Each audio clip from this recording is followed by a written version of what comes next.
Genesis chapter 37. Jacob lived in the land of his father's travels, in the land of Canaan. This is the history of the generations of Jacob. Joseph, being 17 years old, was feeding the flock with his brothers. He was a boy with the sons of Bilhah and Zilpah, his father's wives. Joseph brought an evil report of them to their father. Now Israel loved Joseph more than all his children, because he was the son of his old age, and he made him a tunic of many colors.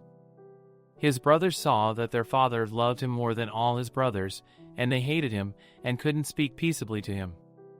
Joseph dreamed a dream, and he told it to his brothers, and they hated him all the more. He said to them, "Please hear this dream which I have dreamed. For behold, we were binding sheaves in the field, and behold, my sheaf arose and also stood upright, and behold, your sheaves came around, and bowed down to my sheaf." His brothers asked him, "Will you indeed reign over us? Will you indeed have dominion over us?" They hated him all the more for his dreams and for his words.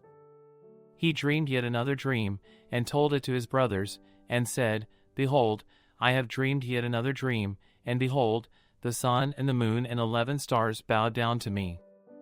He told it to his father and to his brothers. His father rebuked him, and said to him, "What is this dream that you have dreamed? Will I and your mother and your brothers indeed come to bow ourselves down to the earth before you?" His brothers envied him, but his father kept this saying in mind. His brothers went to feed their father's flock in Shechem. Israel said to Joseph, "Aren't your brothers feeding the flock in Shechem? Come, and I will send you to them." He said to him, "Here I am." He said to him, "Go now, see whether it is well with your brothers, and well with the flock, and bring me word again." So he sent him out of the valley of Hebron, and he came to Shechem. A certain man found him, and behold, he was wandering in the field. The man asked him, "What are you looking for?" He said, "I am looking for my brothers. Tell me, please, where they are feeding the flock." The man said, "They have left here, for I heard them say, 'Let's go to Dothan.'" Joseph went after his brothers, and found them in Dothan. They saw him afar off, and before he came near to them, they conspired against him to kill him. They said to one another, "Behold, this dreamer comes. Come now therefore, and let's kill him, and cast him into one of the pits, and we will say, 'An evil animal has devoured him.' We will see what will become of his dreams." Reuben heard it, and delivered him out of their hand, and said, "Let's not take his life." Reuben said to them, "Shed no blood. Throw him into this pit that is in the wilderness, but lay no hand on him, that he might deliver him out of their hand, to restore him to his father." When Joseph came to his brothers, they stripped Joseph of his tunic, the tunic of many colors that was on him. And they took him, and threw him into the pit. The pit was empty. There was no water in it.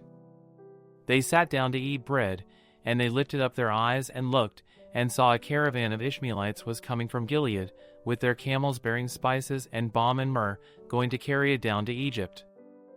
Judah said to his brothers, "What profit is it if we kill our brother and conceal his blood?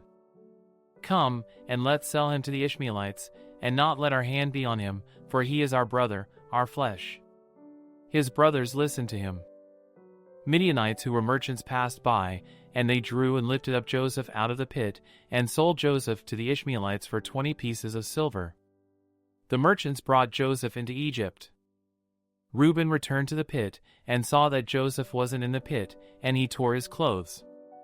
He returned to his brothers, and said, "The child is no more, and I, where will I go?" They took Joseph's tunic, and killed a male goat, and dipped the tunic in the blood. They took the tunic of many colors, and they brought it to their father, and said, "We have found this. Examine it, now, and see if it is your son's tunic or not." He recognized it, and said, "It is my son's tunic.